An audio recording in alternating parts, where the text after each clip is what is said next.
Welcome back to my YouTube channel. It's Ejeomah, and in today's video, well, I have something amazing for every pharmacist or aspiring pharmacy student today.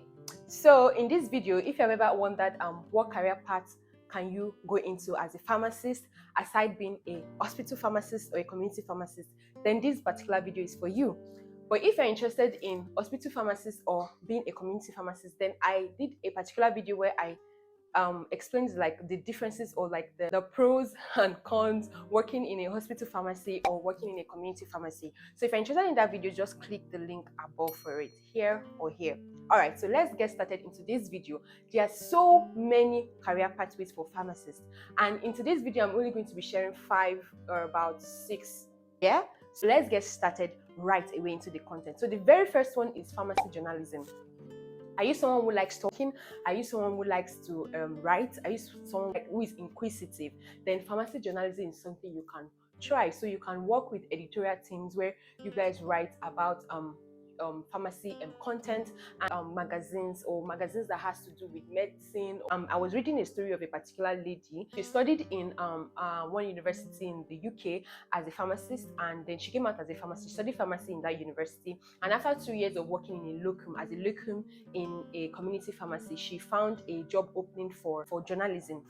They needed a pharmacist for their team, and then she reached out to them and they picked her, and guess what, she didn't have any experience, but they were ready to take her and she learned on the job. And I was reading her story and she said that so far it's been something that she really loves, she enjoys. I mean, you're a pharmacist, you know this drug thing, you know this medicine thing, and then they need you just provide content.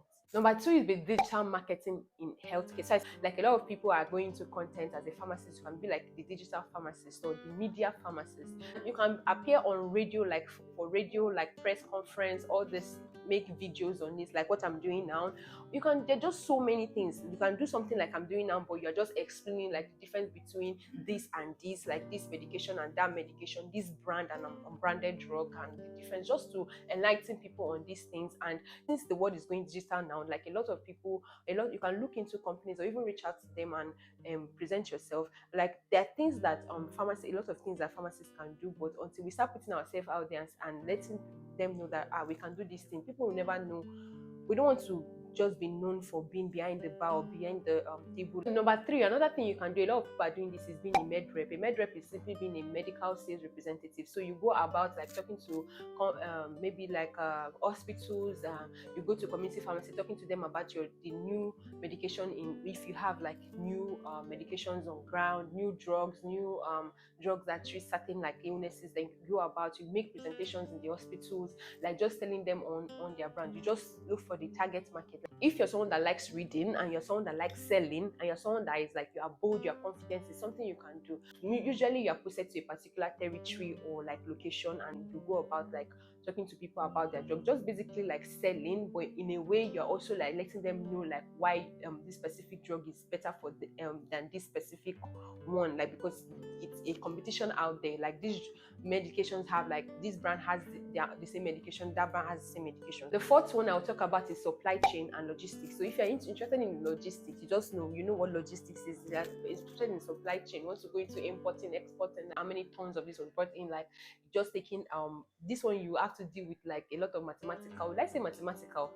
You can either go for a master's for this supply, so as to like have an edge. You cannot just, I don't think you can really just walk in and start doing it. But there's some people that started like as an intern. Most of these things that I'm talking about, you don't necessarily have to go to a school to learn. Number 5 is what is called nano medicine, or you just like looking for a way to make drugs work better for us without causing so much side effects.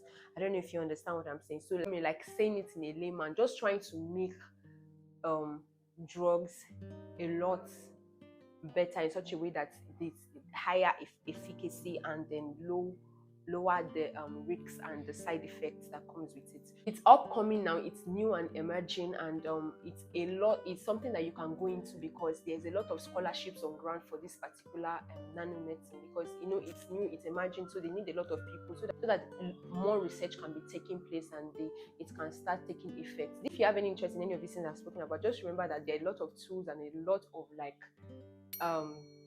online. Like, you can search online to get more and more in depth of what I just said. Please do your own personal research before going to what you want to go into.